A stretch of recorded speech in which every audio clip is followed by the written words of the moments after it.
Ερώτηση. Τι είναι ο εξοδικαστικός μηχανισμός ρύθμισης οφειλών? Απάντηση. Ο εξοδικαστικός μηχανισμός ρύθμισης οφειλών είναι ένας ηλεκτρονικός μηχανισμός που παρέχει τη δυνατότητα σε φυσικά και νομικά πρόσωπα να ρυθμίσουν τις οφειλές τους προς θεσμικούς πιστωτές, όπως το δημόσιο, τα ασφαλιστικά ταμεία και τις τράπεζες. Ερώτηση. Ποιοι είναι οι δικαιούχοι του εξοδικαστικού μηχανισμού? Απάντηση.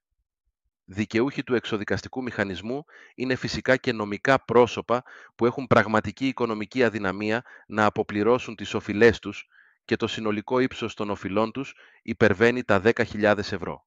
Ερώτηση. Ποια είναι τα πλεονεκτήματα του εξοδικαστικού μηχανισμού? Απάντηση. Τα πλεονεκτήματα του εξοδικαστικού μηχανισμού περιλαμβάνουν μείωση του συνολικού χρέους. Ο εξοδικαστικός μηχανισμός μπορεί να οδηγήσει σε σημαντική μείωση του συνολικού χρέους του οφειλέτη. Αναστολή των πληστηριασμών. Η παγωγή στον εξοδικαστικό μηχανισμό αναστέλει τους πληστηριασμούς της περιουσίας του οφειλέτη. Αποτροπή της χρεοκοπίας. Η υπαγωγή στον εξοδικαστικό μηχανισμό μπορεί να αποτρέψει την χρεοκοπία του οφειλέτη. Ερώτηση. Ποια είναι η διαδικασία υπαγωγής στον εξοδικαστικό μηχανισμό? Απάντηση. Η διαδικασία υπαγωγής στον εξοδικαστικό μηχανισμό είναι ηλεκτρονική και ολοκληρώνεται σε 2 στάδια. Στάδιο υποβολής αίτησης. Ο οφειλέτης υποβάλλει ηλεκτρονική αίτηση στον μηχανισμό, στην οποία δηλώνει τις οφειλές του και τα οικονομικά του στοιχεία. Στάδιο διαπραγμάτευσης. Οι πιστωτές του οφειλέτη καλούνται να διαπραγματευτούν με τον οφειλέτη και να συμφωνήσουν σε μια ρύθμιση που να είναι συμφέρουσα για αμφότερες τις πλευρές. Ερώτηση. Πόσο κοστίζει η διαδικασία? Απάντηση. Προκειμένου να σας απαντήσουμε στην ερώτηση, καταλαβαίνετε πως θα πρέπει να γνωρίζουμε πολύ περισσότερες πληροφορίες σχετικά με την φύση των οφειλών σας. Στην BCLA δικηγορική εταιρεία διαμορφώνουμε ανάλογα με την περίπτωση το κόστος και το καθορίζουμε μετά από συνάντηση με τον πελάτη. Ερώτηση. Ποιοι είναι οι διαφορετικοί τρόποι για να ρυθμίσω τις οφειλές μου? Απάντηση. Υπάρχουν διάφοροι τρόποι για να ρυθμίσετε τις οφειλές σας.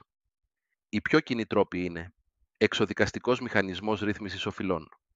Ο εξοδικαστικός μηχανισμός ρύθμισης οφειλών είναι μια διαδικασία που επιτρέπει στους οφειλέτες να διαπραγματευτούν με τους πιστωτές τους υπό την καθοδήγηση ενός πιστωτικού συμβούλου. Διμερής διαπραγμάτευση. Η διμερής διαπραγμάτευση είναι μια διαδικασία που επιτρέπει στους οφειλέτες να διαπραγματευτούν απευθείας με τους πιστωτές τους. Απευθείας διαπραγμάτευση με τον χρηματοδοτικό φορέα.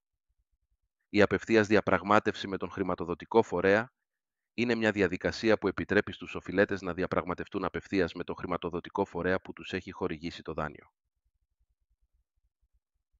Ατομική πτώχευση. Η ατομική πτώχευση είναι μια διαδικασία που επιτρέπει στους οφειλέτες να εξοφλήσουν τις οφειλές τους με ένα σχέδιο πτώχευσης. Ερώτηση. Ποια είναι τα πλεονεκτήματα και τα μειονεκτήματα κάθε τρόπου?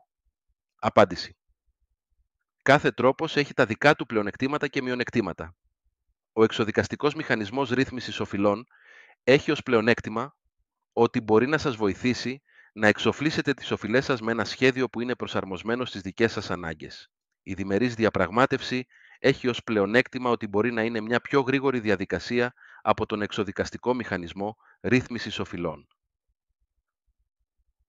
Η απευθείας διαπραγμάτευση με το χρηματοδοτικό φορέα έχει ως πλεονέκτημα ότι μπορεί να είναι πιο εύκολη από τη διμερή διαπραγμάτευση.